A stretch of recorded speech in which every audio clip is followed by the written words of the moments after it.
I've been keeping the money in the trunk of the car. Yeah, throw those two bags in there too. There's room. Hmm.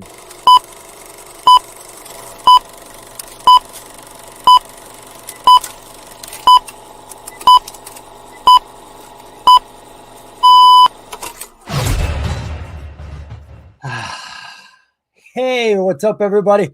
I'm John Zidar. Some call me Stock Wizard. Actually, I think I'm the only one who does. This is On Top and Hot Live. We like to talk about hot penny stocks on the show, whether I'm sharing them or you're sharing them like we are today. I've got a few hot penny stocks. We'll go that direction that you've already given me. I asked for them before 4 o'clock so I can do the due diligence so that we've got a lot of it set up. Now, when I say that, we're not doing any deep dives on any of these. We're just basically scanning across it, getting a base on each. We're going to look at the what the company does. Don't go too deep there because you can go to the websites to get that information. We'll look at the news, recent news. We're not going to look at it all. Check out some recent filings, look at the share structure, financials. That's why we invest. We want to share in the profits. And then, of course, we'll look at the charts. So I thank you for being here. My standby posse taking care of me every single week, bringing me my tickers. I sure appreciate that. And it looks like that's who's here. I don't see anybody. Southern Chicken. That's a new one. I remember Southern Chicken if you had been here before. I don't think you've been here before. So, hey, thank you very much for showing up. And I've got your ticker in the queue. So we're going to be taking a look at your stock too. All right. I am all set up here. We should have time to look at other tickers through the show after I'm done. I think I've only got 4, although I got a couple of multiple requests from you guys. So I actually did do the DD behind on both of them, just in case nobody drops a ticker and we're not sitting here twiddling our thumbs. Although getting off early isn't all bad. It's been a long day. Every day is a long day. All right, folks, I am set up. Let's hit these buttons. I won't have to come back and hit them again because I've got a second screen here I use so that I don't have to mess around and make mistakes. You know I do. I got the proof. We've recorded it. Okay. Join me now as we do some live due diligence. I'm not doing it exactly the way I do it, but close. So we're over here at the OTCmarkets.com website, which is where I initially start all of my due diligence. Now, lately, I've been willing to switch up over to Stock Titan. But the truth of the matter is OTCmarkets.com website covers every single stock on the market. It doesn't matter if it's a right, a warrant, a common stock, preferred stock, an ADS. If it's on the market, it's here. So it's not just OTC stocks. Now, that is their primary focus. They are monitoring the OTC markets because they are a decentralized market.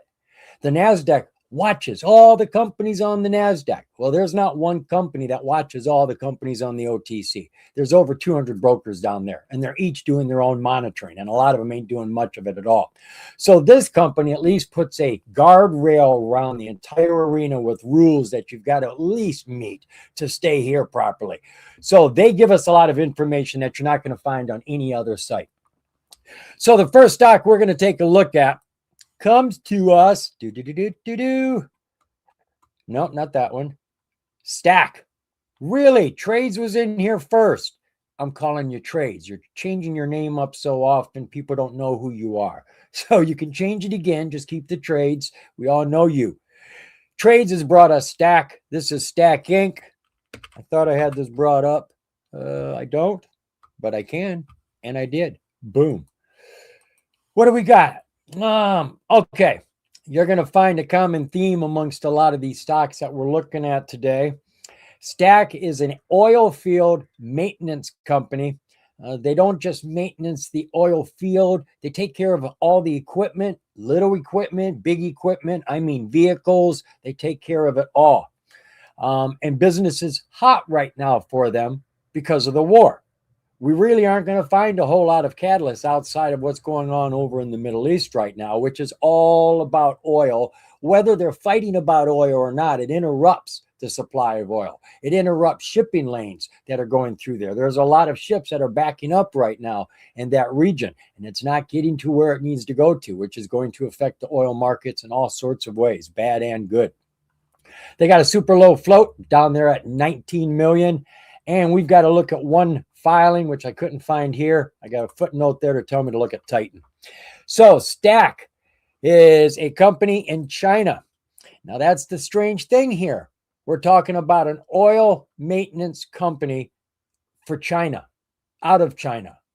Well, you know what? That has really not got anything to do with the oil market as far as we're concerned. That's the wrong side of the coin. We're on the OPEC side. China's on the BRICS side. BRICS just came along here in the last, 5 years or something. It's always been OPEC. Anybody in the world wants oil, you get it from OPEC.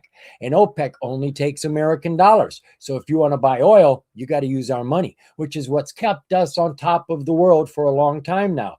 Well, BRICS started pressing against us. Russia and China, the only way you could buy oil was with yen. So people were trading in their dollars to get yen. That was not good for business. So if we can't own the oil itself, then control the supply. So that's what Trump's been doing. He's been trying to limit how much of this oil gets to BRICS to even sell to anybody in the world. So this is a Chinese oil maintenance company. Our mission is to become a significant provider for the specialized oil field maintenance vehicles and equipment in China. That's all I'm going to dive into there. Finished today at $1.02, up 65% today, and they got nothing to do with our oil market. That's a jump of 40 cents. That has put them over $1. They're on the NASDAQ. You can't be under $1 for too long. If you are, you'll get a warning letter that you've got to get the price back up over $1 within the next 6 months. Now, they can't do anything about it. It's us, the investors, that do that. We got to bid it up over $1, close over $1, 10 days straight. During those 10 days, you can go under $1, but when you come back up, it better be closed over $1. Right now, we're over $1. I don't know how long. I know we just went over it today, 40 cents. So maybe this is the first of the 10 days. And we'll get that date. I think it's April of this year. I think that's the filing we're going to look at. So what sort of news do we have to consider? Well, the most recent piece of news comes out January 8th. They had just closed a $2.3 million registered direct offering. So they just had shareholder dilution. They got a whole bunch of money and we got less for our shares. So we got no news here, no catalyst. Looking at our disclosures, this has been really slow. I know it takes what it takes, but we're live right now and I can't edit any of this out. All right, 6K. All right, I'm going to jump over here to Stock Titan. I really like this site specifically here recently for being able to glance through filings very quickly. Before, I had to go in and out and read. And I had to read stuff I didn't want to read. So there's our share count, 19 million. I trust these numbers. They seem to be very accurate virtually all the time. Here's our news over here. And here is our filings. They give us little blurbs about what each one is doing. Closes that $2.3 million offering. Stack files an F1 to register 9,000 shares and warrants. That had to do with the offering. So I don't see anything here. Minimum bid deficiency. I knew there was something there. So they were given 180 days, 6 months, to get this fixed. Well, this came out back in October, I believe it was, because their last date is April 13th. So if the company does not have the price up over $1 for 10 continuous days, they're going to go down to the OTC or they're going to do a reverse stock split. Now, I haven't seen anything here. You'd have to go like over to Google. Oh, I'm loving Google now. Used to be difficult. You had to put in keywords and hope somebody somewhere in the world wrote some information about it that it could find. Well, now with Google, you got Gemini AI. You just ask a question like you're talking to your teacher, and it looks through the entire internet for you, including the market, and gives you all this information. So I'll ask about a reverse stock split or a shareholder meeting, and it'll tell me, yeah, this date, that date. And it's like, oh, man, you just saved me a lot of work. So I do the same thing for Trump. I just let it do all the work for me now. So this is off in April, so we're not going to have to worry about that anytime soon as a day trader. But you need to keep it on your table that when we get close to that date, something may change, news may pop out. If you're holding this stock, it could abruptly change in direction. So what was the relative volume around Stack today? Way up there, jumping from 6.8 million as a daily average over the last 30 days to 50 million today. Share structure, well, we just learned it was 19 million. They tell us here it was 6 million. But look at the date. That's June of last year. A lot can happen in a little bit of time. So we're at 19 million. I don't know. I think that was the float. I can take a quick glance here. That is 10 million is the float for Stack. How about that? Got that information just like that. So we've got a low float, 10 million, which is excellent. And we just did 50 million. So that means if there are 10 million shares on the market, as they say, every share is sold 5 times today, if you don't count the shares people are holding. So this is something you need to watch. When you start seeing all the shares sell over and over again, that is a token to keep an eye on the stock. It may not pop today, but in a couple of days, it's building up pressure, and it'll get a big, strong jump because of that buildup. So we're down 19 million. Right. Market cap, 2.5 million. No, I think they're using this number here. Yeah, that's not right. So we got to use 19 million, multiply that. We're close to 19 million on our market cap. Financials, they making money? Yep. Up and down from 21 million to 25 million over the last few years. And the profit has been growing straight through. So we're up there at 7.6 million off of 24 million. Not bad profit. We're a little about 33%, 35%. We're not going to get any quarterly financials because the company is out of China. You normally don't get any quarterlies for these international companies. But you do get balance sheets most of the time. In the bank, and remembering those 3 zeros up here, we got $1 million in the bank, 26 million in total assets, 13 million in liabilities. So we got roughly 13 million in stockholder equity. So we've got like 19 million shares, 10 million in the float, 10 million into 13 million. This could be $1.30 and be right even with what she's worth on assets, just based on that alone. So she's a pretty decent price right now. And disclosures we've already looked at. So we have covered everything for Stack except the charts. So let's just mosey on over there, clean up the board here a little bit.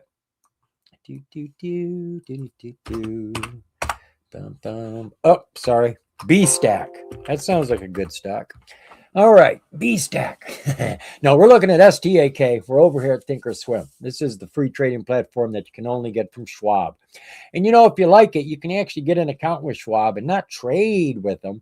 And you could have the chart. You could have all the tools and use it. It doesn't cost you anything. You just download it and use it. But remember, you can't trade on your platform. I can trade on TOS or I can trade on the Schwab website. I do one for options and one for stock. That's the way I do it. All right, let's roll them on back to a year. Downhill trend the entire time. We were at $5 a year ago. We've had a couple of jumps and bumps, but we didn't have a 200 MA till right here. But she didn't make any move towards it when it came on the board. It wasn't until the news came out. Actually, it wasn't until, let me see here. I'm checking this date here. Yeah, this is just before the war. Things were warming up over there. Yeah, excuse me. So this, as far as I'm concerned, is all war related. Everything that started to happen on the chart. The chart is going to move for a lot of different reasons. You can have catalysts from your filings, catalysts from your news. You can have a tweet out there coming from the company, right? You can have technicals on the chart. You have nothing else going for it, but the chart's hot. That's enough. Or you can have world events. The chart can be cold. There's no filings. There's no news. But world events, it's yanking everybody's chains. And that's all we got here. World events. That's the way I see it anyways. So it wasn't until things started warming up. She hit that low of 29 cents. Off that low, she went sideways. Here around the 28th to 26th, she started warming up, and then boom, the war erupted, and so did the price. Jumped here from 37 cents all the way up to $1.39, $1.40. That's a huge rip. What is that, like 400% plus, something like that? Back down to our 9-day MA, and she's bouncing off of that, going to that 200 and through the 200-day MA again. And yeah, I've got a Fibonacci I'm using here. A lot of these stocks I'm throwing Fibonacci's on recently, early in the morning, because I like to play the money run, which is the top run above 100%. Once it runs the entire 100%, it's warmed up, it's eager to go, and it blasts off and covers a lot of distance, and half the time giving us some real strong gains. So I like to use my Fibonacci's now. Oscillators are strong. And look at our volume. Our volume is as strong as it's been for the whole year. It's really hot right now. And they've got no catalyst. 6-month, 4-hour, we had a big rip here. Went up to $4.56. Very short-lived. Came right back down. Continued her downtrend to this 29 cents. Just trickled around this area. Not going anywhere. And then the war happened and she took off. This is when I saw it. This is when I drew in my Fibonacci, and she's filled it very nicely. She's been very good to me. We've been playing this stock over at Penny Boys. Most of the stocks you guys have brought up have been played over at Penny Boys because they've had heat. Right now, everything is climbing. We have a rising 200. All of our MAs are already over top of it. They're all pushing up. We've had volatility. We had a huge rip. Of course, she's got to come down sooner or later and tag something. Well, she's tagging the 20. Real strong. All of our bars are hanging on to the 20 with some very strong wicks. Right here, we had our first bar actually come under the 20.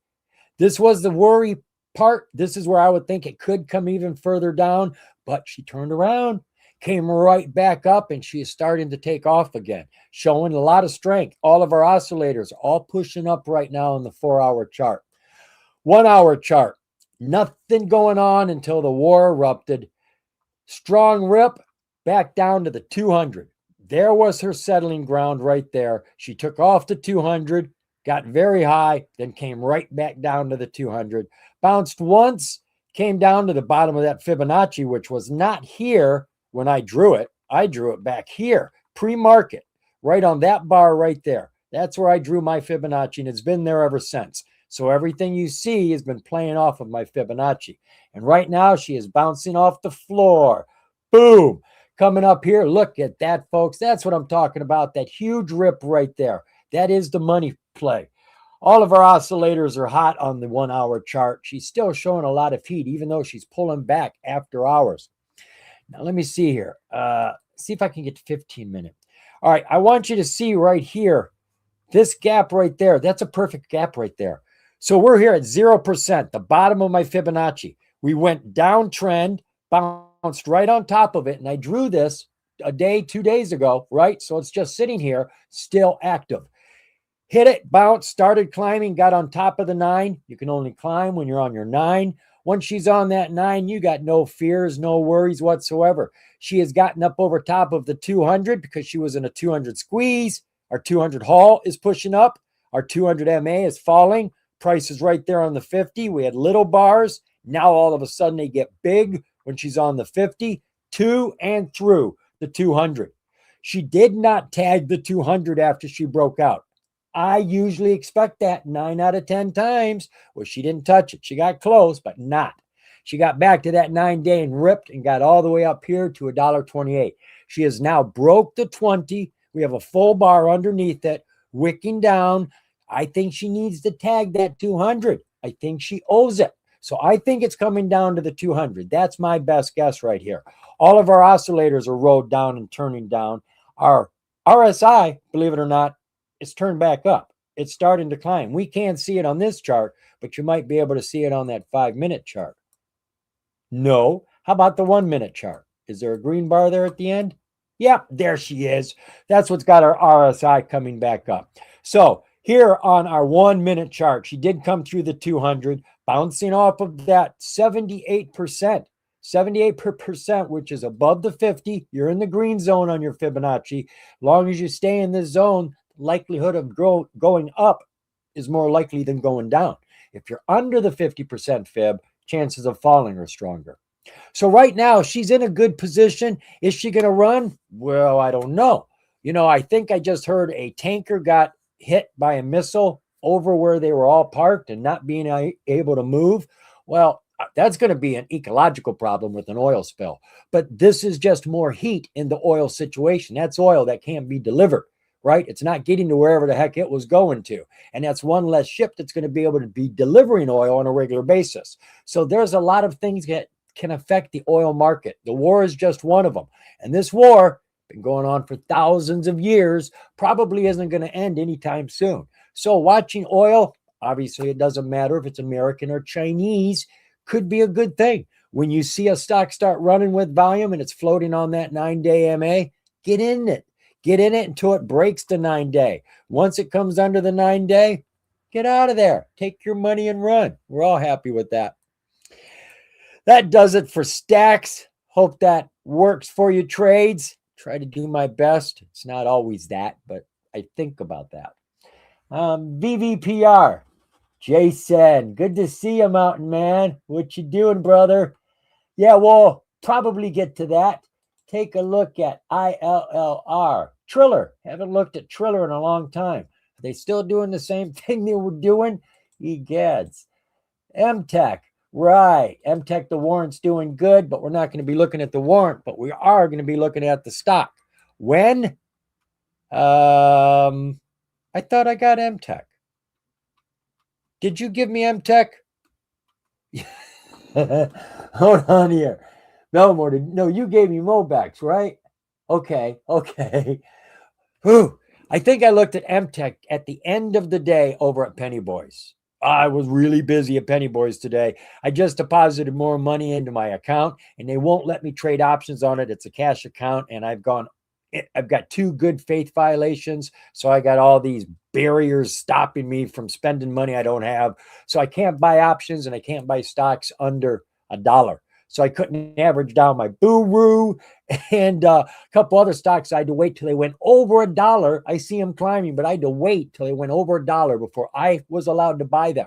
It was horrible. It was at 86 cents. I wanted to get in.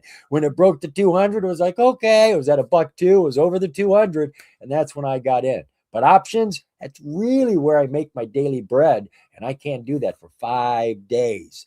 So I've been doing other things. And since I can't trade options, I don't have to stare at the chart as much. I was doing a lot of homework and due diligence. So we're going to take a look at MOBX. There's been a lot of talk and attention about this company. I just did a video yesterday. This was one of the hot rocket stocks that I covered. The day she took off was the day she had news come out, and she ran over 500%.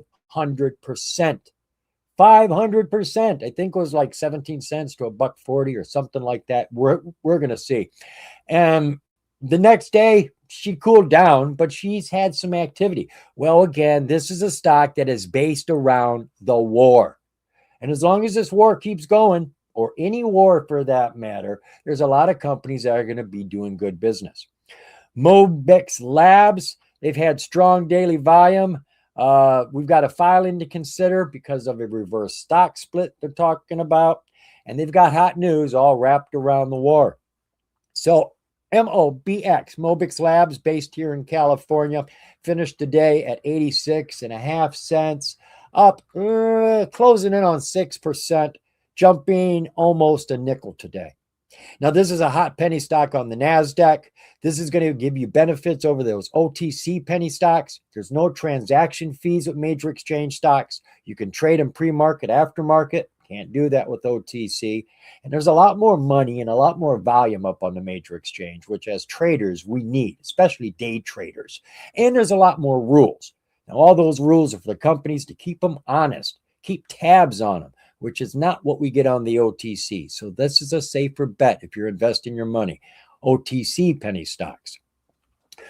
So we are under $1. We didn't even, I'm sorry, but I'm jumping back here because it was a question we had. How long have they been under $1? Are we in trouble? Oh yeah, looks like we are in trouble, folks. I know I've jumped back. All right, so they've been under $1 here for right about there. That takes us back to October. So that's how far. All right. Sorry, I had a mental itch. I had to scratch it. So what are we looking at here? What is this company about? Well, we were just talking about the price. I did not check to see if they've been told by the NASDAQ that they've got a deadline. I don't believe I did. I'd have probably made a note of it if I did. So you'll want to keep tabs on that. You can just go to Google and ask them, do they have a deadline for minimum bid price requirement with the NASDAQ? So what does this company do? Well, let's dive on over to a piece of news. I've taken this route before. I can get it here. The news up top didn't have it for some bloody reason. Mobix Labs designs, develops, and sells components and systems for advanced wireless and wired connectivity, radio frequency switching, and electromagnetic interference filtering technologies. Our solutions are used in the defense, aerospace, commercial, industrial, and other markets. And that's what it is. They've got little parts that go in a lot of different things, whether it be a tank, a missile, a satellite. They've got parts that make things work, switches and filters to protect their items. So when you look at the news, you'll see that all of the news is based around the war. This is the news that had the stock running 500%. The company secured a significant U.S. Navy Tomahawk missile component order as production accelerates. They don't give us any numbers in there. We don't know how many missiles. We don't know time. We don't know money. There's no numbers. The company, U.S. Navy Tomahawk missile component demand rises. Just pushing the pedal here, keep the news hot because they don't have any other catalyst, right? So this is what they're using, and it's a good catalyst. And then their last piece of news, which came out today, the company receives new orders as Gulfstream aircraft production continues. Again, not a whole lot of information in there. They're just letting you know that their pieces, their products are in need right now. And I think as long as war continues, their products are going to be in dire need. And when the war stops, I think these sort of companies, their products are still going to be used because people stockpile weapons, don't they? So I think that these sort of companies, once wars get started, you can't make enough drones. You can't make enough missiles. Trump is upset that our missile companies can't produce more missiles faster. He wants them running 24/7 with double shifts. That doesn't give me a nice feeling in my gut, does it? So again, we got a stock here that's running based on the war. That's its catalyst. And it shows our average volume here has been about 63 million over the last 30 days. Today, we got 331 million. I wonder what she did a couple of days ago. Well, if you really want to know, go over to Yahoo Finance. They'll show you the volume on every single day. Nice, easy read. What is the share structure for Mobix? 101? Yes, that's what I saw over at Titan 2. 101 million. I don't know what the insiders own. I don't know what the float is. Can't be any higher than the outstanding share count. And that's my max. I don't want to see a float any higher than 100 million. That's kind of high, but I'm not going to cry about it.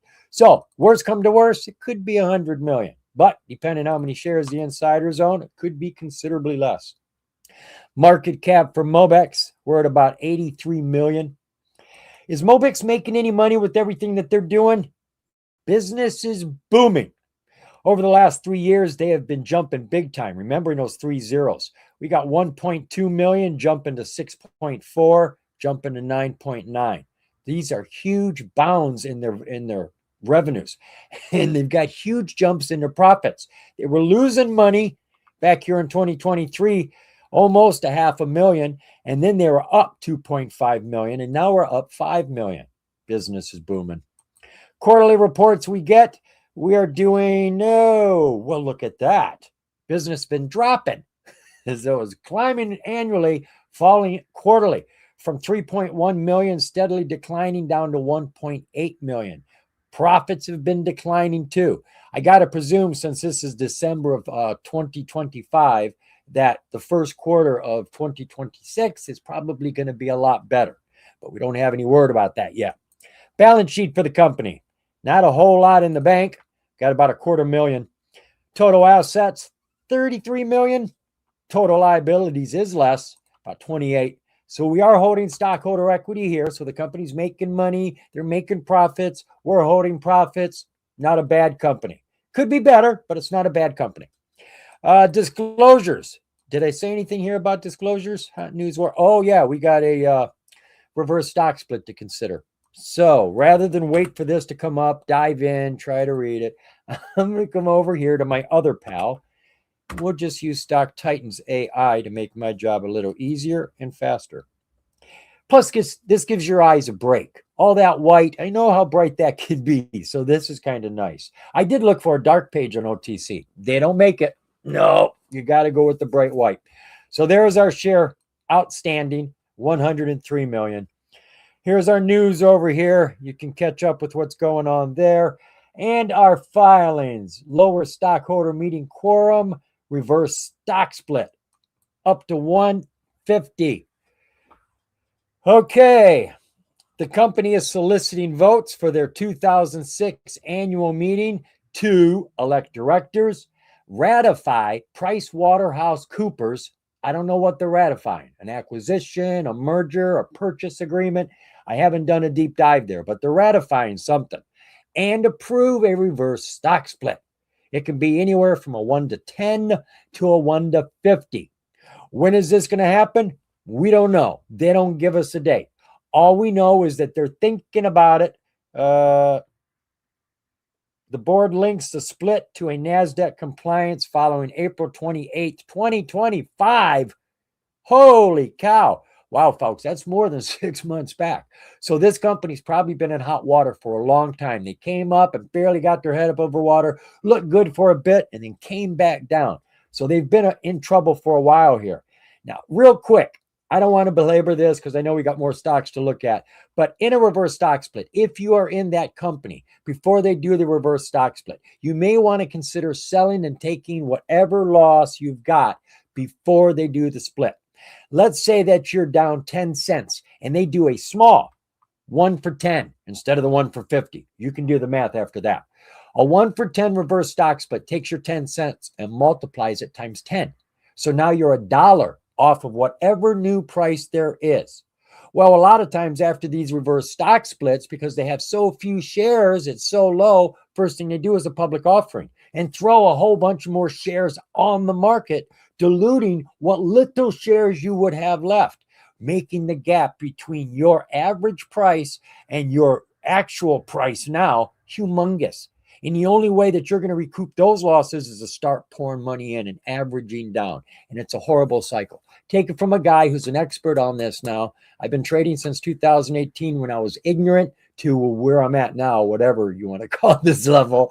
And I have had 91 reverse stock splits, losing over $44,000. Most of them are still in my portfolio, way, way, way down. And I've got to start pouring money in when they start coming back up to average down. Haven't done it yet because they haven't come back yet. It's horrible. All right, so that's what you got going on here for Mobex. She's hot because of the war. And we have looked at all the information. We have. So let's go look at that chart. I am revved up and ready to go, but I do need a drink.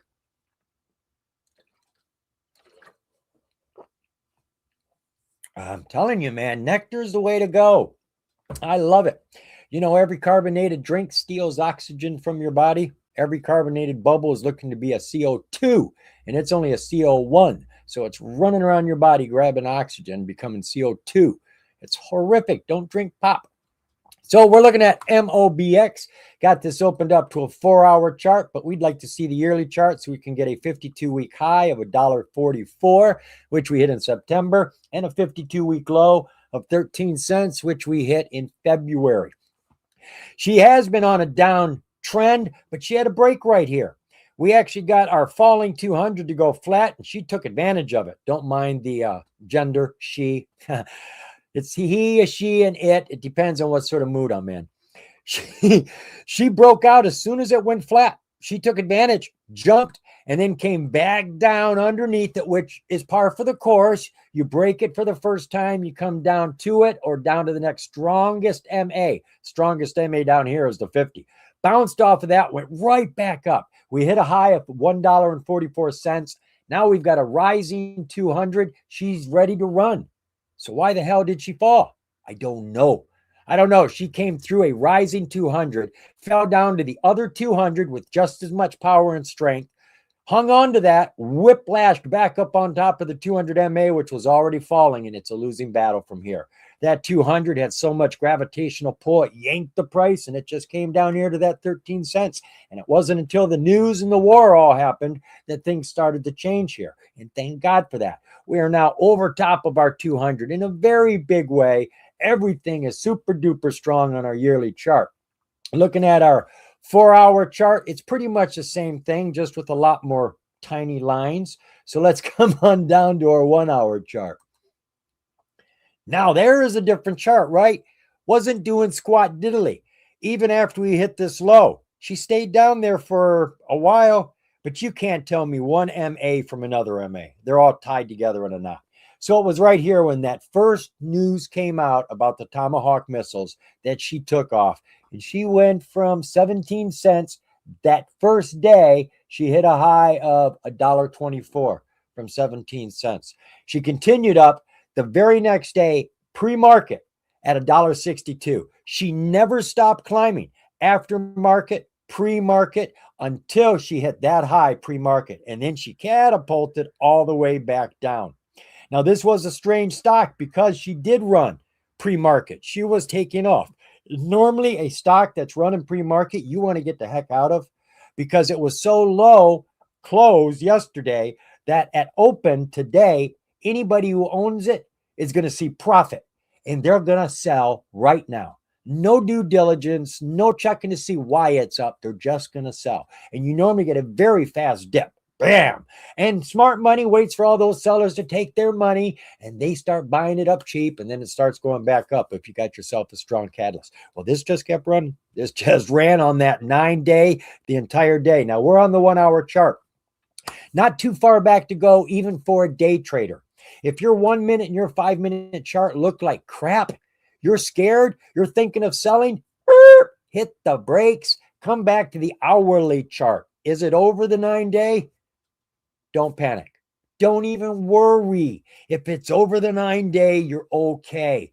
If you're in it for the long play to get some gains, you can't fall until you're under the 9. So this is the way I reassure myself. Once the 1 minute looks bad, I quit looking at it.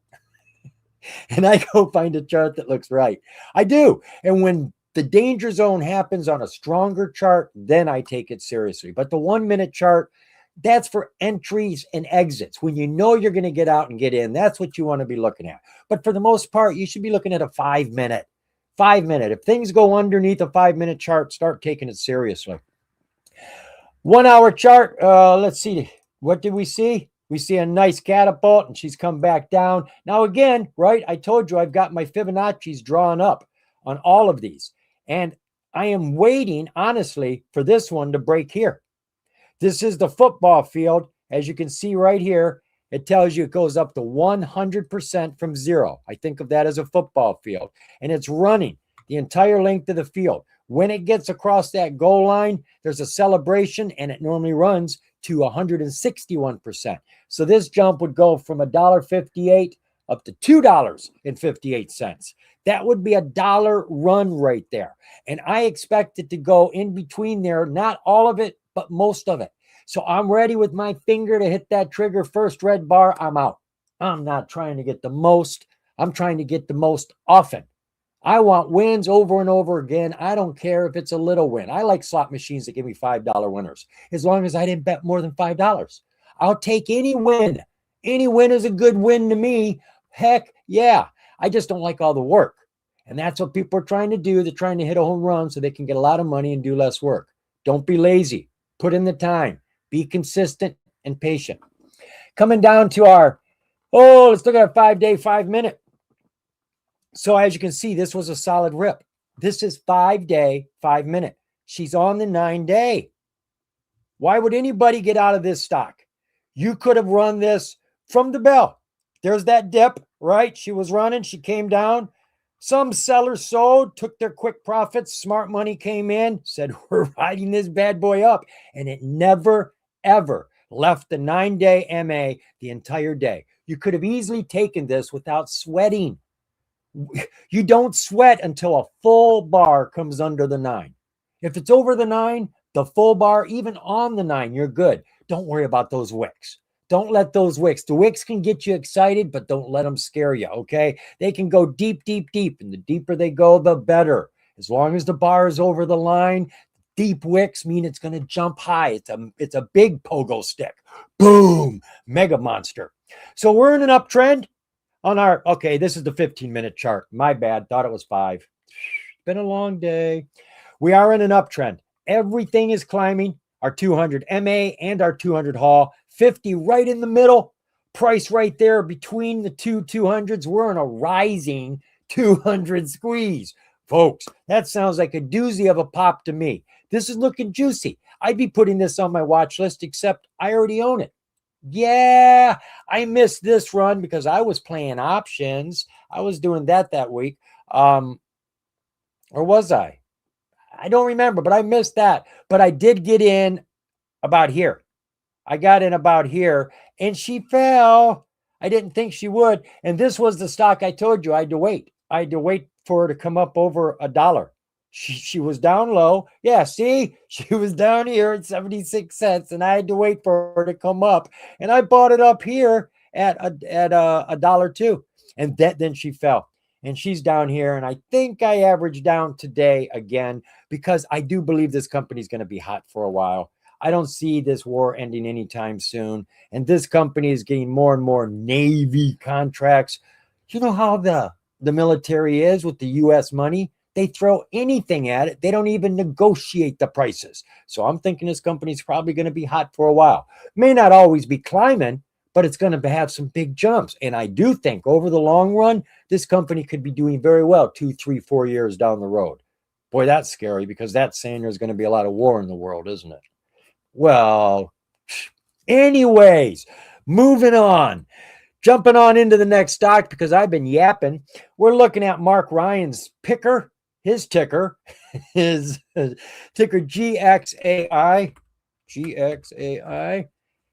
He was taking notice today about how all these AI tickers that have AI at the end were doing real well today. And yeah, artificial intelligence is doing real well, especially if it's attached to military defense, right? So what's this company all about? Well, we'll find out in a minute. This is Gaxos AI, strong daily volume, low float. You got to love a low float. That keeps these things moving quick, up and down. So Gaxo seeks to enhance shareholder value not only through exceptional bit, blah, blah, blah. What is that? We'll get to it. All right, Gaxi finished the day at $1.81. Ooh, up 46% today, jumping 57 cents. This is a hot penny stock on the NASDAQ. This company is based in New Jersey.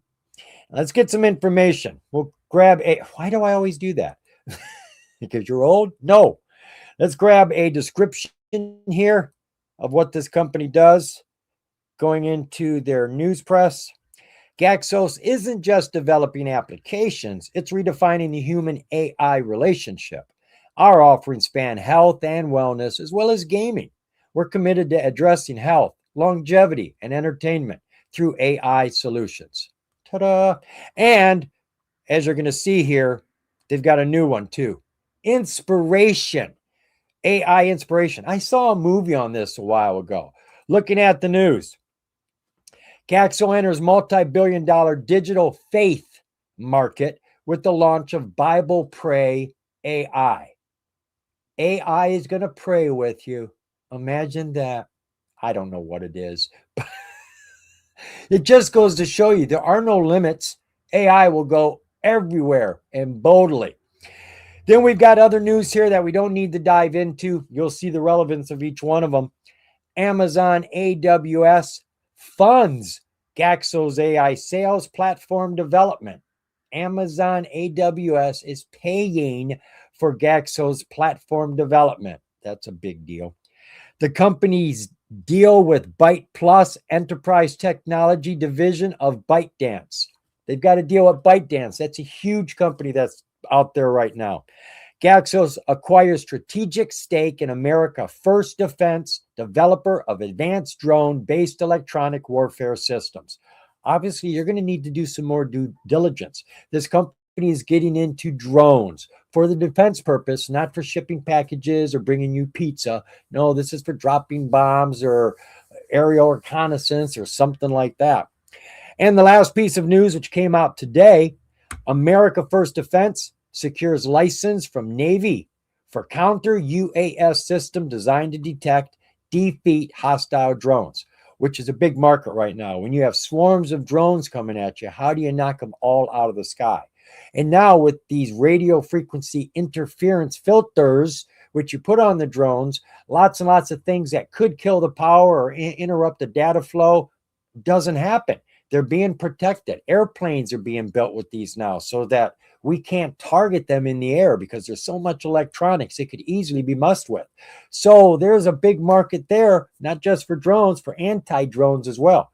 This company's working on both sides of the coin, it appears, and they're working with the people who have deep, deep pockets, the Navy. Lots of due diligence to do there. Looking at the relative volume for the company, it exploded on all of that news. We've jumped from 15 million as our daily average for the last 30 days to 216 million shares. Huge jump. Looking at the share structure, it says 325. I'm going to trust this one. I can't remember if I looked over at Titan or not, but it looks righteous. We're at 7.1 million shares. That's already a low float, even if the insiders don't own anything. But in these sort of companies, I kind of figure the insiders probably got themselves a nice chunk of these shares. So whatever they got, subtract that. That's going to give us our float. It's going to be a super low float, right? Right now, we're at 7 million, and we did 216 million. You're looking at 30 times every share had to sell. That's an indicator. Click, click, click, click, click, click. Your odometer rolling over. You want to know when you buy a car, did the odometer roll over or is that real mileage? You don't want it if it did. Well, in this case, you do. Taking a look at the financials for Gaxi. Oh, that's pathetic. Not making any money 2024. They got $4,000. Thank God for 3 zeros. And they got to keep it all. Woohoo! Had a party that year. Quarterly. Things are changing. I mean, not great, but we're not down there in the basement anymore. We've come from $2,000 up to $500,000. And somehow they're getting to keep all this money.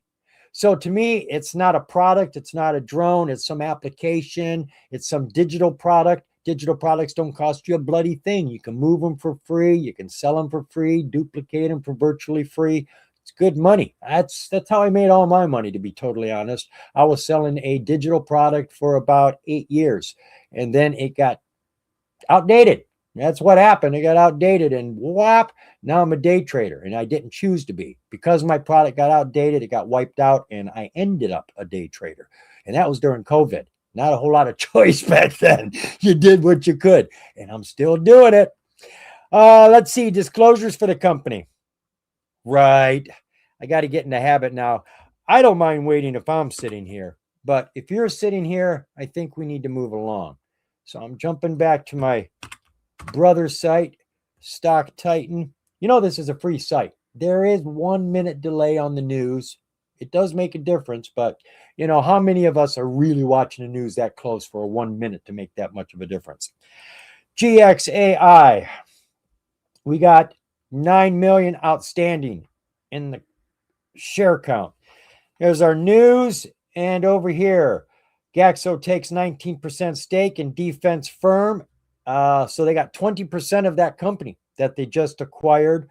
America First Defense adds 2.6 million to the at-market offering. So they're putting more shares on the market right now, at least 2.6 million.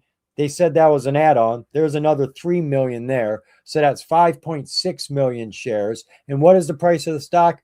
I don't know what it was then. You know, it could be anywhere from like $1, $1.50, somewhere around there. So if you're taking 6 million, what do you get in there? 4 million, 4 million shares, something like that, will be added. And what was our float again? Oh, it was low.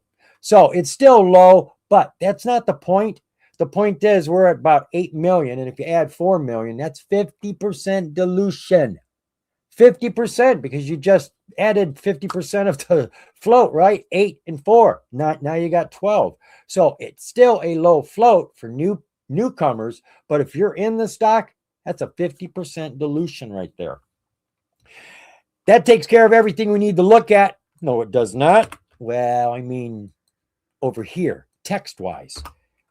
That's funny. Text and text. T-E-X-T or T-E-C-H. I like text, not text. I never thought about that before. The things we think of when we go insane. All right, let's roll this back a year. Wow. All right. Wow. I'm going to get rid of all these lines. That's a little messy for me. I don't think I actually need these. I mean, I do, but I can get them back. All right. Looking at Gaxi over the last year, we've got a 52-week low about 10 months ago. We were at $1 back in April. She worked her way up to the 200, which was falling, went flat right there. She took advantage of flat. You can see right there is the only place it went flat. Boom. Bouncing off of the 200 MA here through all the MAs, going from $1.10 to $2.42 initially. So that's 150% gains in your pocket. She came back down to the 9-day and took another bounce. Looks like from $1.50 up to $2.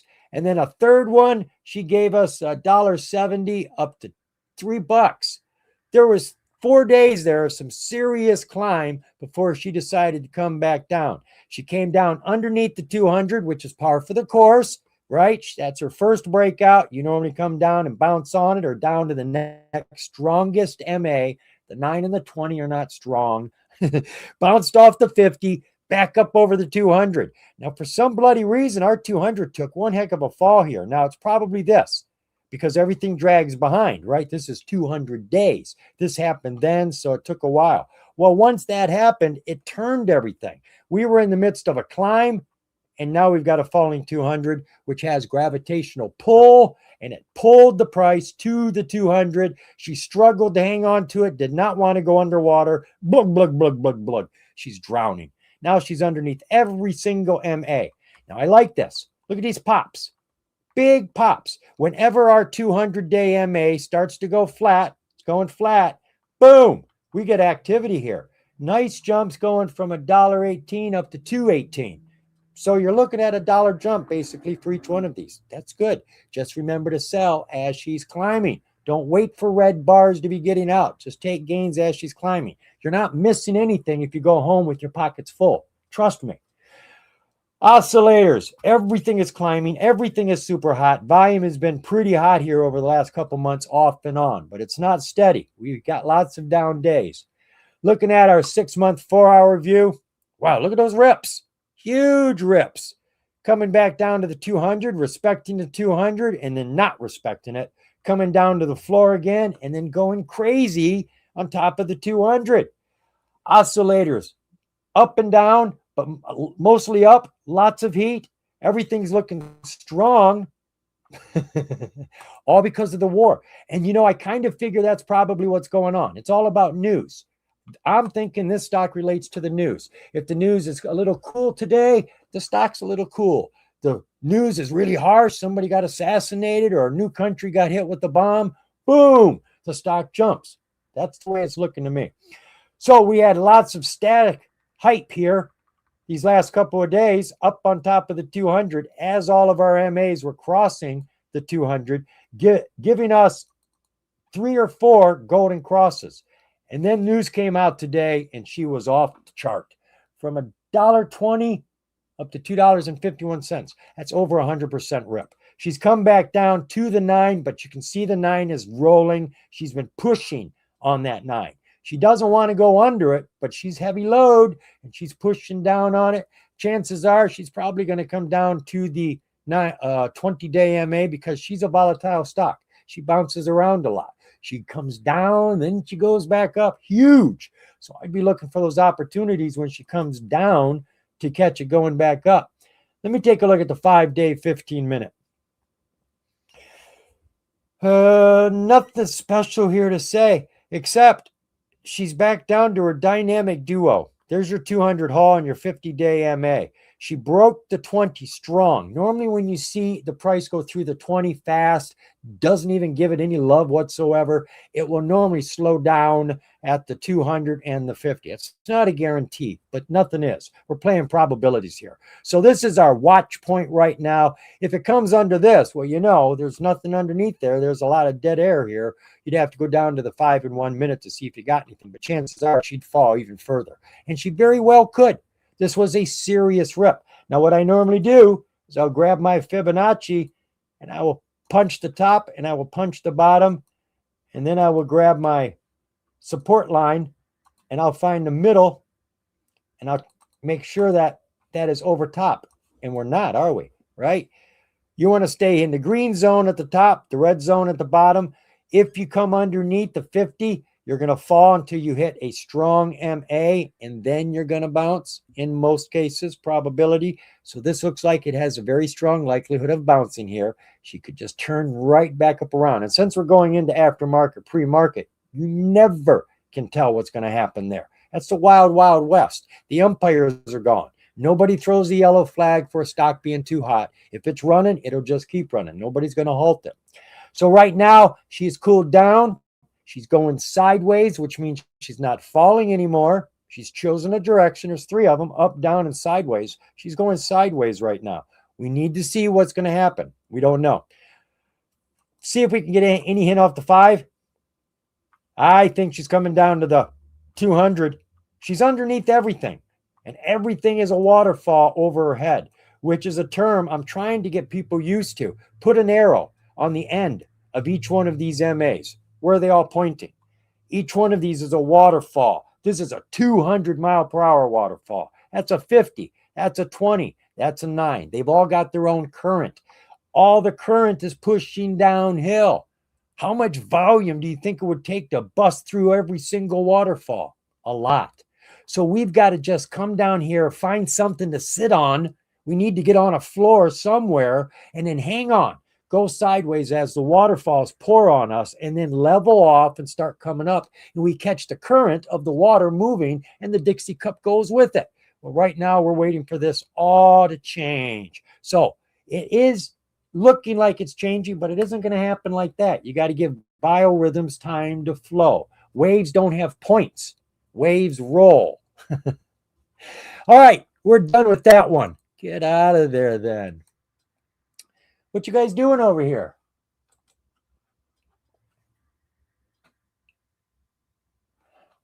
Fair question. I was doing really, really bad when I first started. I was only doing cannabis when I started trading. Didn't matter if they were penny stocks or not. And then cannabis itself was falling really hard until COVID. I started playing options. That changed everything, but those aren't penny stocks, are they? Right. But that opened up the door for me to start looking at small cap stocks, penny stocks on the major exchange, which I really wasn't focused on because cannabis companies weren't really getting on the major exchange early in the game. Overall, I would say poorly. I wish I could trade blue chip stocks more often, and I'll tell you why. This is the honest reason. When a cheaper stock falls, the percentage falls fast. When I buy a stock for $10, for it to fall 10%, it has to be a whole dollar. If I buy a stock for 10 cents, all it has to do is drop a penny. If I buy a stock for 2 pennies and it drops 1 cent, I just lost 50% of my investment. And that's what happens when you play the OTC market with these startup companies and you trust in their news when they have no filings to back up all this stuff they're telling you. And they say, but just 3 months from now, we're going to have this and it's going to be to the moon. And 2 months from now, it all falls apart for whatever reason. And you put your money into it. And then I did one stock like that, HPIL, I believe it was, company that had the inventor join the company of a box that generated electricity that you could put in your car so that you never needed to stop for electricity. It always made electricity for you so that you could drive perpetually, forever, nonstop. And then all of a sudden it didn't happen. And that guy quit the company. And it's like, what? And I lost a couple thousand on that one. Don't believe the news. Penny stocks have a lot of up and down motion. Right now, the market is very volatile. The big market seems to be growing. AI is growing. The predictive market is growing. A lot of the other markets are struggling. There's a lot of struggling on the market because people are pulling their money out of those markets and put it into the hot markets. And the hot markets are getting out of the penny stock range. They're starting to move out. So it's really tough right now. So I'm being honest, it's been a hard time. Penny stocks have not been easy. All I can say is the less time you're in a penny stock, the better you're going to do. And before you put any big money into any penny stock, check and see if they voted on a reverse stock split and if they have it sitting in the lurches. Because as soon as a penny stock gets over 001 and starts to crest up towards a penny, if it's had 3 or 4 days of excitement, people are noticing it coming near a penny, boom, they'll enact that reverse stock split right then and there. Now, you do get a warning. They say you have to be told 5 days in advance. I've seen it as less as 3. But you do get a warning. But as soon as you hear about it, everybody's selling. It's too late. Once you hear about it, you're taking a loss. So do your due diligence before you get into a penny stock, because that's been my biggest killer. I'm telling you, folks, biggest killer has been 45,000 on reverse stock splits, because they happen right after I get freaking in, because the stock's been hot for 3 or 4 days, closing in on a price, and they want to get their stock in front of people on the NASDAQ who have lots of money. So be very careful with penny stocks. Do more research. Don't just trust what you're reading. Don't just trust what you know. Don't follow the crowd. It's your money. You worked really hard for it. Don't just throw it away. Did we just look at Gaxi? We did. Right. Okay. And we got you down. All right. Let's move on. What time is it? 5 o'clock. Johnny needs a drink. He also needs his nicotine. And if I had my choice, I'd eat a donut and have some coffee. Me and Homer. Every day. Donuts. All right. We are now going to take a look at Southern Chicken's Choice. You thought I was kidding you, didn't you? I told you. I had you covered, buddy. We are looking at a stock on the OTC. That F on the end is a dead giveaway. That means it's a foreign company. A Q on the end means they're in bankruptcy. A D on the end means they're in transition, name change, ticker change, something like that. Now, that's not in all cases. That's just generally speaking. Southern Chicken has ticker SYHBF. Yeah, I'm copying that one because I can't think of a sentence to use. This is Sky Harbor Resources. Sky Harbor Resources is a portfolio of uranium exploration projects in Canada's Athabasca Basin, one of the richest uranium areas of the world. Lots of radiation there. Wonder what the population is, right? Having babies and all. Anything else we got over there? Low daily volume. I wonder why that is. Okay, so let's start over on the company profile page, which is where we normally start. So this is Sky Harbor Resources, finished today at 35.5 cents, down about 4%, which was about a penny and a half today. Now, this is a penny stock on the absolute best tier of the OTC. The OTC is outside of the major exchange, whether you be a good stock or a bad stock. It is covered with both. You have the ghetto area down there, the middle class, and you have the rich and the elite. This, my friends, is the rich and the elite. OTCQX is as close as you can get to the major exchange. You get all the financials the same way. You get all the filings the same way. What you don't get is the volume. You don't get the buyers because you're on the OTC. I mean, you got companies down here like Budweiser. They're down here. Nintendo, L'Oreal, EasyJet. God, there's so many companies. And the reason? That F. If you don't have a corporate office here in America, you can't be on the major exchange. If you're a cannabis company that touches the plant and you are an American company, you can't be on the major exchange. Now, if you touch the plant and you're a company from another company or country, you can be on the major exchange. And there's a lot of banks. Oh, God, folks, there's so many banks on the QX because it's cheap to be on the OTC. It costs like $75,000 to $100,000 a year to be on the NASDAQ, not counting the fees for all those filings. And the New York Stock Exchange, I think it's $400,000 a year. It's really, really expensive. I think it's like $2,000 or $2,500 a year to be on the OTC, right? And banks don't get a lot of activity. They don't have a lot of people investing in their companies. It's normally just the people who are in their bank. So they just stay down here on the best tier, getting all the transparency that everybody wants. That's what it's all about, transparency, and you get it all here. All these green ticks is all the good stuff, all of it. Verified profile and a verified transfer agent are the two I tell you to look for on any company.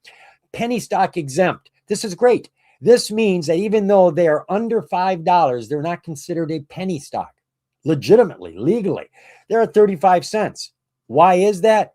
Because over the last 3 to 5 years while they've been around, they've had millions of dollars either in the bank or in revenues. And they've kept up on all their financials and filings. They've shown that they're responsible. Why treat them like a startup company just because of their price? So they get this, penny stock exempt, to show that they're responsible and you can trust them. You got a certification here because they're a foreign company out of Canada, right? They've got extra criteria they got to meet to be on the American market. They've met it. And then independent directors are listed on this site specifically, and I haven't seen it on any other site, when they are serious about uplisting. Lots of companies tell you they want to uplist in their news, but here means it was in one of their filings somewhere.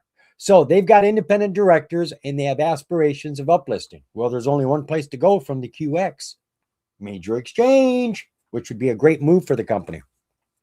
So we know what the company does. Let's see if we can get a little more information here. Sky Harbor holds an extensive portfolio of uranium exploration projects in Canada's Athabasca Basin and is well positioned to benefit from improving uranium market fundamentals, with interest in 37 projects covering over 600,000 hectares, and that is 1.5 million acres. The company has 100% interest in more uranium project. Anything else? Oh, lots of information. All right. So they got lots of projects. I'm sure they got lots they could tell us about their 37 different projects. And I'm sure some of them are active, right? They've got to be making money. So let's see what's going on with this company. Looking at the news, I've got a couple here highlighted. One from January 8th on up.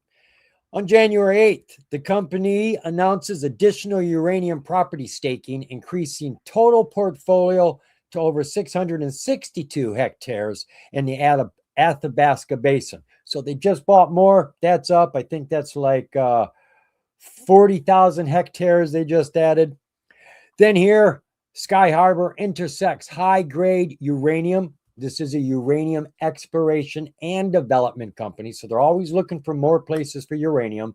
They just did a drilling, and I'm not going to read any of this because I think only 1 in 1,000 people would understand what it was I was saying.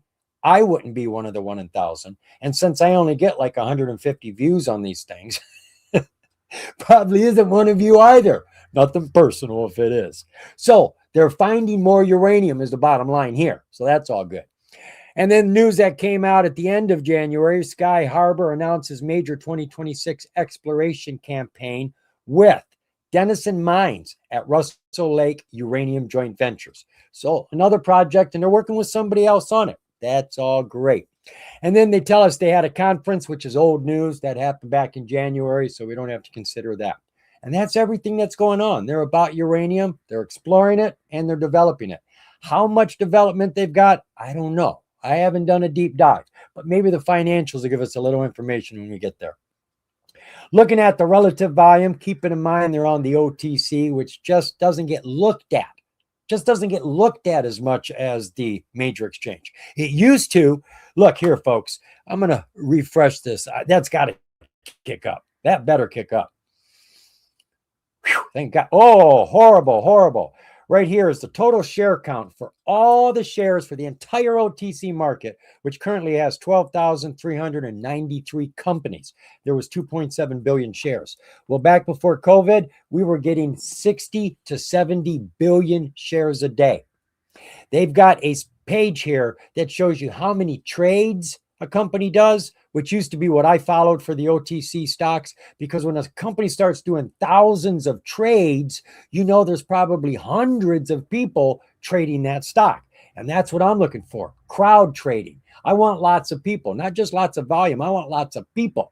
And when you see lots of trades, you got a crowd. Well, geez, just trying to find companies that are doing 200 trades is a miracle these days. Really, the numbers are way, way down there because there's just no volume anymore. So they're down here where there's just not a lot of volume anymore. They've been doing about 262,000 shares, about 250,000 every day for the last 30 days, and they're roughing it around that area still. Looking at the share structure for the company.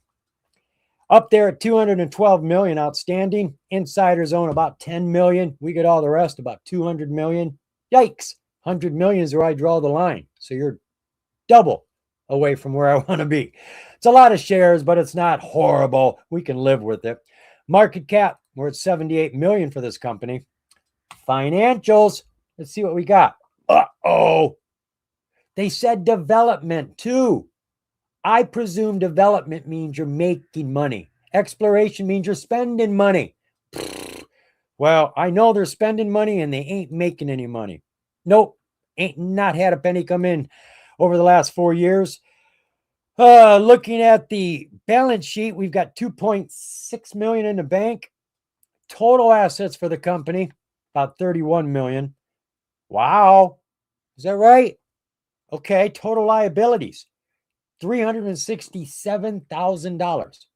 That's all their liabilities for all their 37 projects they own. They don't own any more debt than that. 367,000, and we got 30 million in assets. Folks, we got 30 million in stockholder equity. This is a company that is worth looking at deeper because stockholder equity means they're paying attention to you, the investor, the shareholder, and any company that pays attention to you and gives you shareholder value, that's a company you want to be with. Looks like MOBX is taking off after hours right now. I got another chart opened up. She just broke $1. Yay! My entry point, right? Yeah, she's taking off after market right now. She is jumping hard. She just hit $1.05. Okay, so we got 30 million in equity, which is a very good thing for us. Oh no, this is the OTCX. I was going to say we probably don't have any filings because we're on the OTC, but you do. You get all the same filings that you get over there. Looks like a lot of news. Oh God, 227.26, 227.26. We don't have anything new here. Nothing for the last week, but I'll tell you what I'll do. Just for stinks and giggles, we'll come on over here to, yes, Stock Titan. And we'll just see if there's anything that shows up over here that I should have known about and should have shared and didn't. We'll see there. No filings to consider. Nothing. So that's all you got. The company has a big portfolio. They just got a hold of some more acreage. They're working a joint venture with another company, but we don't have any money. And I didn't dive into anything there to see when and if money was to be coming here anytime soon, which is really the main reason I don't deal with mines. Most of them aren't making money. So I figure it's going to be a while before they are. So I just don't invest in mines. So we've got this opened up, ticker SYHBF, Sky Harbor Reserves, or I think it's reserves. We have got a low here on our yearly chart almost a year ago of, call it 20 cents. Over the last year, she's had some ups and downs here, but she has ultimately turned her 200-day MA up. She has gotten up over top of it, hit a high of 47 cents from 20 cents. That's some slow growth. It's a little over 100% over the year, but she's gaining momentum. Our bars are getting bigger, volatility, how quick the price moves around is happening more often. She's come through that 20-day MA hard and fast down to that dynamic duo, the 200 MA and the 50 MA. We're going to watch for a decision here on our yearly chart. All of our oscillators are going down right now. Doesn't look too healthy. Looking at our 6-month 4-hour view. So now we got a low of 20 cents, which is what our low was before. Still got the same high. Volatility rolling around the 200. You can see she comes under it pretty deep, but she really isn't running from it, is she? She's really sticking to it. She just has a lot of static. She goes a long ways from home. Mom used to tell me, don't ride your bike any further than 2 blocks. Oh, man, if she only knew how far I was going. Oh, my God. So this came way down here, and when it hit this low point, she shot up. I don't know if there was a catalyst there, but she went from 22 cents up to 34 cents, hung out up there, waited for the 20-day MA to catch up to her. She didn't come down to it, just hung out on the 9. Once the 20 got there, she negotiated with it and took off again. Now we're going from 32 cents up to 47 cents. Now we're back down to the 50. We've been there for about a month and a half, and now she's falling. I think she's going to do this. I think what you see here is what you're going to see here. I think she's coming back down there. I don't know for sure, but doesn't look strong. We've got another waterfall going. Every single MA put an arrow at the end of it. Are they pointing down even a little? This one's rolling. You can see it's rolling very slowly because it's a 200, but that's all it takes. And once your 20-day MA starts to roll, the price takes hint and it starts to take off.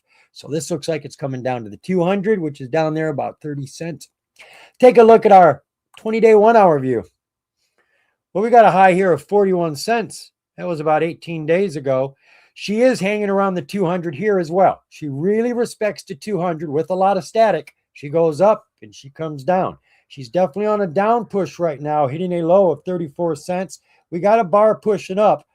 I would still think she's going to push down a little bit more. The MAs just look too fresh. They're still way up there. We're deep down underneath here. Oscillators, there's a little heat coming in the picture now. That one little green bar right there helped. Everything changed direction. That's what we need. You know, you got to change direction before anything can actually happen. 5-day, 5-minute. Still got that high, 40 cents. Up on top of our 200, slipping. You can see right there from the high, that drop right there yanked all of these MAs down. Everything is now falling under the 200, and we've got ourselves a waterfall. Now we've got a bounce going here, and there is a chance because she has big static. She likes to go high up and then back down under. So I wouldn't jump to any conclusions here. I would think that she was going to go deeper because of the waterfall, but I'm thinking this is just the way she rolls. And I'm thinking she's going to come back up. Our 200 is just hanging around what it does. It really doesn't show any big changes. So I would actually put this on my chart. I mean, she looks like she's on a low right now, coming up. Now, when would I get in? Well, I've got a thing. I don't like to get into stocks underneath MAs. I figure each one of these is a stone wall I got to break through. That's a lot of work. It's a lot of frustration. I just don't like that. Sometimes I'll get in underneath the 200 if I see all my techs are turned up. I see all the heat underneath. I can feel the heat. I don't see the flame, but I can feel the heat. I'll get in underneath. But she gets up over it, I'm in. But that's me. That's a lot of money you could have been losing or gaining. But the way I see it, frustration and time are quite a lot of value to me. I get frustrated easily. I'm a hyper individual and I like to keep myself calm. So I avoid brick walls. I don't like to go through MAs with my price unless I'm in recovery. Then I'm cheering it on. You know, it's like the last season of Game of Thrones. I'm out of my seat, man. I'm loving it. All right. That is everything I think I had.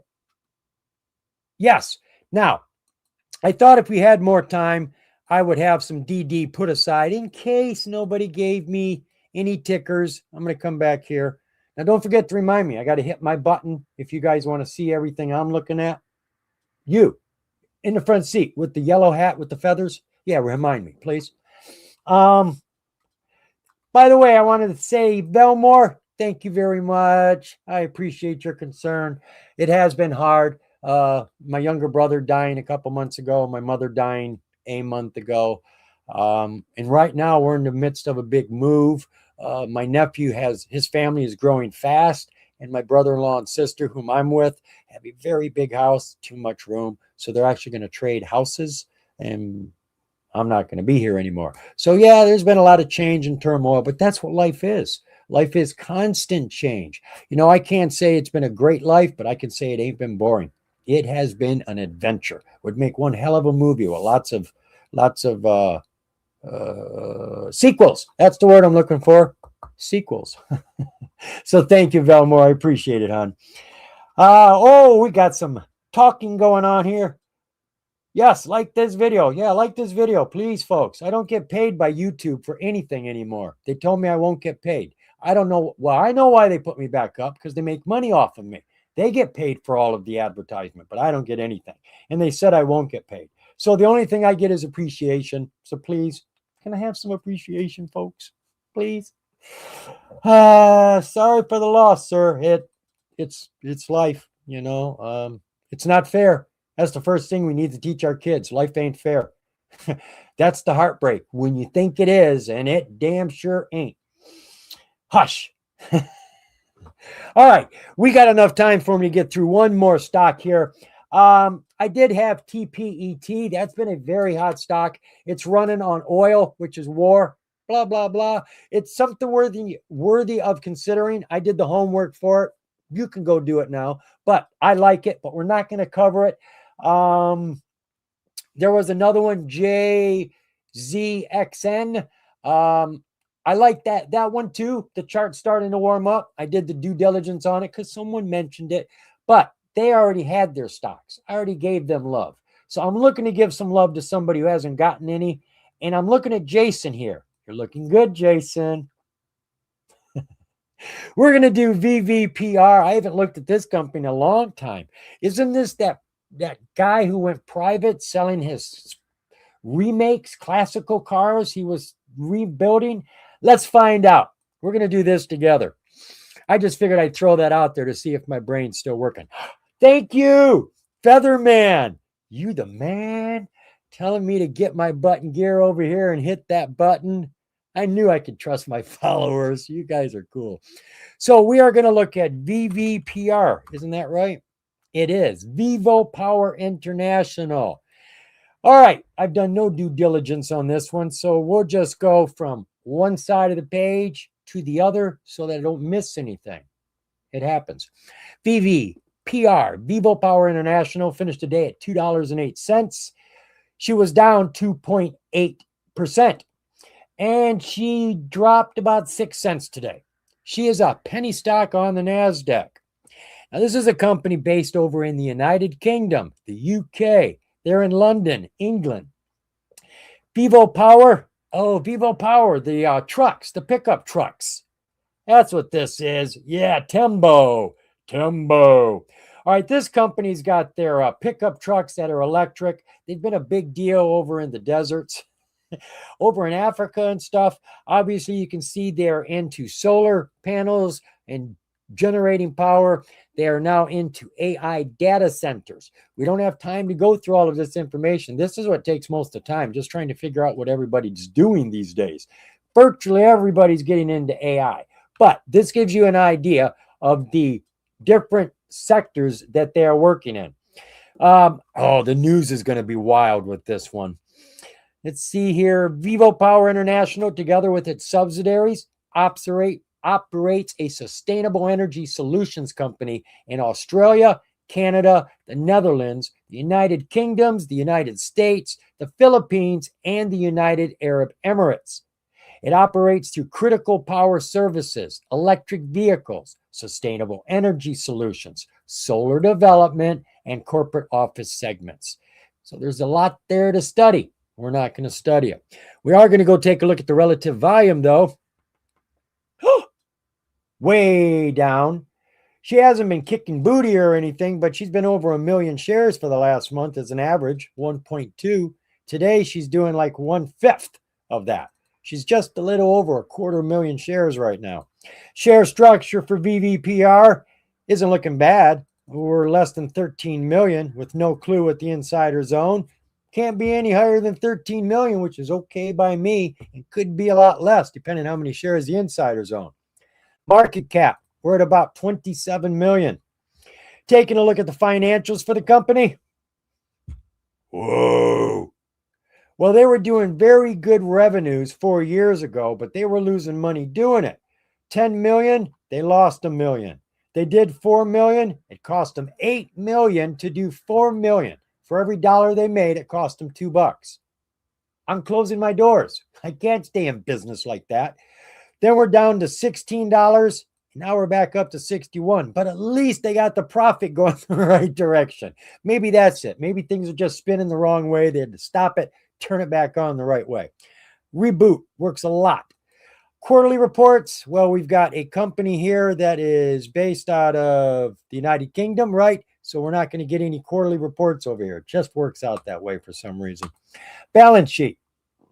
About $250,000 in the bank. Assets, just under 100 million. Total liabilities, just about 75. So we're holding just about 20 million stockholder equity. So they're just starting to make some money, and it's green. They got profit. They call that being in the black. And we get most of it. We got $20 million. So we ain't holding no bag here. All right. Let's start with the news, not the disclosures. All right. This company has a lot of news. I post news every day from 7:20 in the morning till 9 in the morning. Posted on Twitter under my name, John Zidar, and I post on Discord. And then I've been doing a favor for a gentleman on Facebook who I don't even know. I've never even met. I post it there too. Been doing it for a year. And I see this company has so much news. Tembo, the pickup trucks, is the one I've primarily seen. I don't remember seeing a whole lot of news about AI. So let's see what we can learn here. Vivo Power announces leadership changes. Is this leadership change a control change? Let's see what we got here. Vivo Power, a leading B Corp certified global developer, today announced changes to its executive leadership team. Okay, so it doesn't look like it's a change of control. We got some news here. As part of the company's strategic focus on powered land and data center infrastructure, reflected in its recently announced acquisition of the Finland site, the securing of the site and the power access for 25 megawatt data center performed. See, they got a couple of them here. 1, 2, 3, with successful completion with $30 million pipe financing. So they got financial backing from multiple. How many of these AI companies can we have? I mean, we're going to have more of them than we have supermarkets, and they're going to use more power than all the people in the world. It's a little crazy. Anything else here we can take notice of? No. So let me come back to the other news, see what our headlines say. Board of Directors increases aggregate shareholding by... That's a nice way of saying they did a public offering. They're always looking for tricky ways to get away from nasty words. Instead of reverse stock split, they like to use the word consolidation. Instead of public offering, increase aggregate shareholding. See, you can't trust the news. Take it with a grain of salt. They just gave us 2.6 million worth of more shares.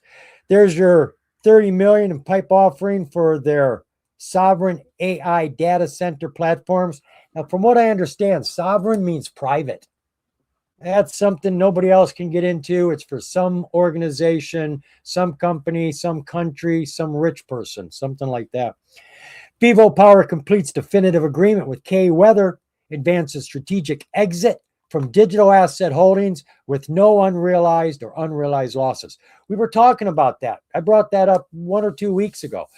So many companies were on board with crypto because crypto was hot. It was climbing and going nuts. So people decided to put their treasury money, the money they're holding in the bank, into crypto. Bank ain't paying much for it. Let's put it into crypto and make some profit. That's a great strategy until crypto starts falling. The bank never takes money from you. Crypto does. So these companies that were putting in billions of dollars were losing millions of dollars from their crypto treasury change-up. A lot of them are thinking that all over again. Maybe that wasn't such a good move. We really don't know what's going to happen, do we? So this company is exited. We're not doing that crap no more. We're going to stick to it. And I got to tell you something. I wish they wouldn't. I wish they would not put crypto in their treasuries. You stay stock. You stay crypto. You want to be a stock about crypto, that's one thing. But to actually have crypto in your treasury, you can swing way too much. Your cash holdings can just drop one day to nothing if Bitcoin went to zero, right? Boom, we lost $10 billion overnight. What? So I'm not crazy about that. That's all the news I'm going to look at here. So let's take a look at our disclosures. I don't think we're going to find any. Right. I should know by now. Yeah. Stock Titan.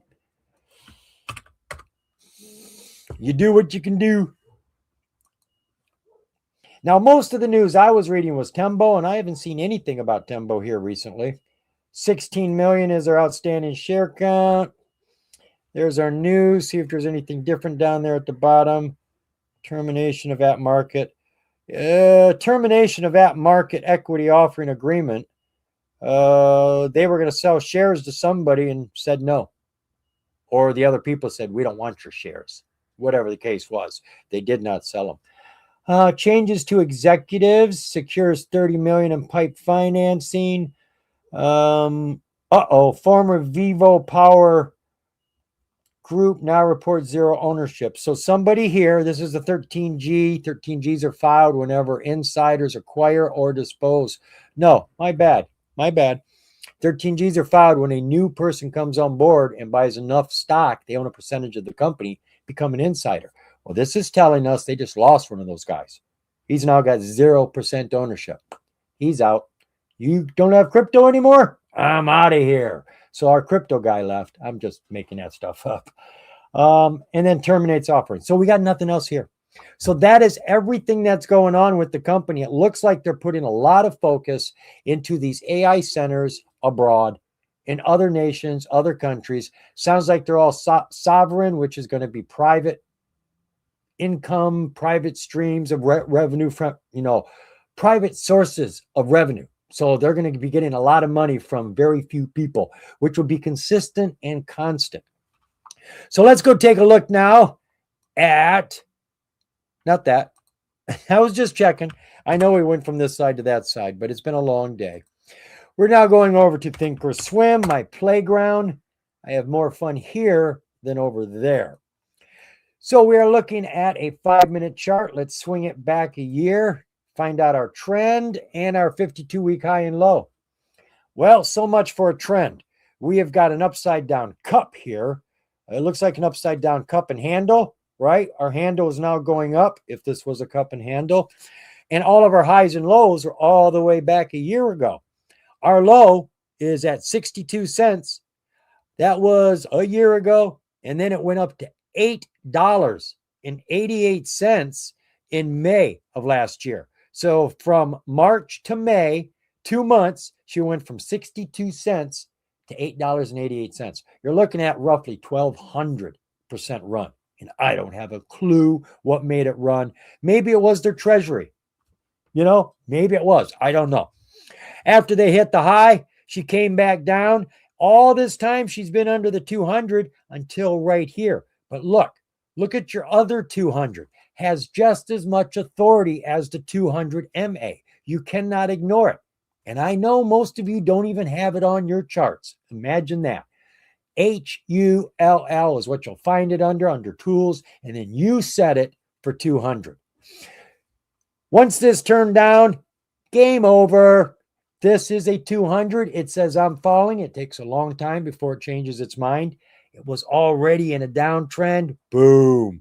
Once you went underneath the 200, there was no looking back. It was going to take a while. And look how long it took for that to roll up. So how long do you think it'll take to roll this way? It's going to take a little while, but it's there.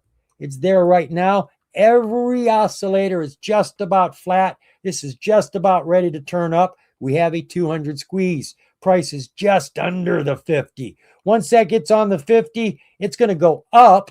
That's going to pull that 200 up just a smidge it needs, and it's going to go blue. And we're going to have a 200 squeeze run here, going to and through the 200 from about 232 up to $4.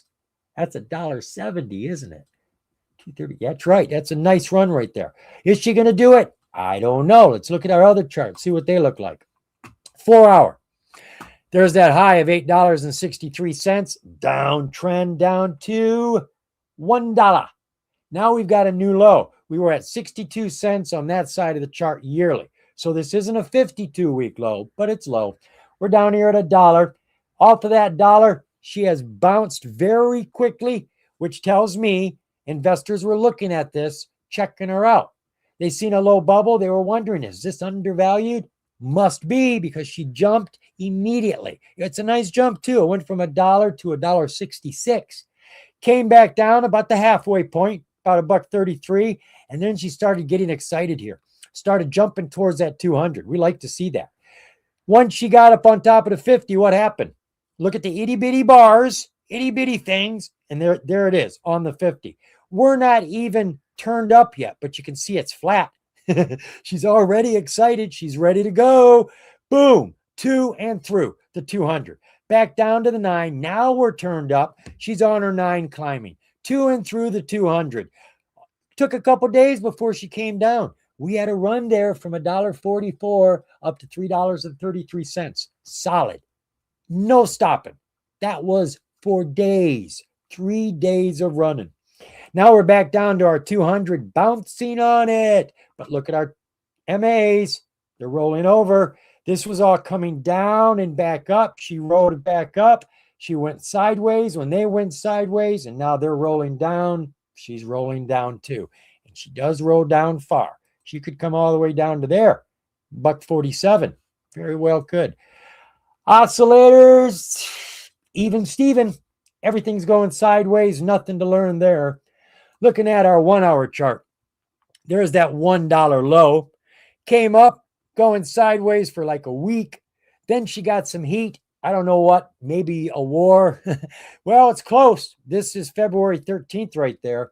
She jumped there from $1.46 up to that high, and she stayed up there until the 200 got close, which makes no bloody sense. She was up above a rising 200. She should have just, well, yeah, it wasn't the MAs this time. Something happened this day. That was on the 26th. Something caused this to fall. She went through a very good 200, and that pulled all of our MAs down. There was no cause on the chart for this to happen, so something definitely happened. She got underneath all of the MAs, and she's been falling ever since. Now, she's down here on our 23% MA, which isn't a great one to be on. And she's sitting there right now. She's been going sideways for a couple of days. Well, that's good. She's not falling anymore. She's chosen one of the other directions. She's not climbing. She's going sideways. But in the meantime, all of the MAs are realigning. Everything is leveling off, because as soon as they get to the price, they start going flat.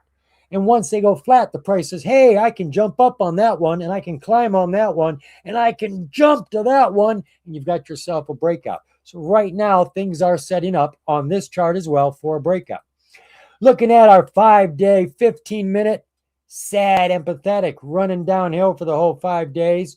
Hard to tell what's going on. It's all iffy right now. She's going sideways. She has an opportunity to break down. She has an opportunity to break up. Volume's going to tell the picture, but it's all going to be about what's going on. What's happening with the company? Is there any catalyst for the company? If there is, she's ready to go. I do like the chart. She's not hot, but she's right there. It's like being, halfway down a block when the bus comes and you got to catch the bus. You're not too far away to catch it. No, you can catch that. Just move. VVPR. I think she's probably doing more than I'm aware of, and I need to look at her, because the only thing I've been aware of with this company is the pickup trucks and all that they've been doing in Africa. I don't know anything about the AIs. I don't remember posting any news about that. I don't think so.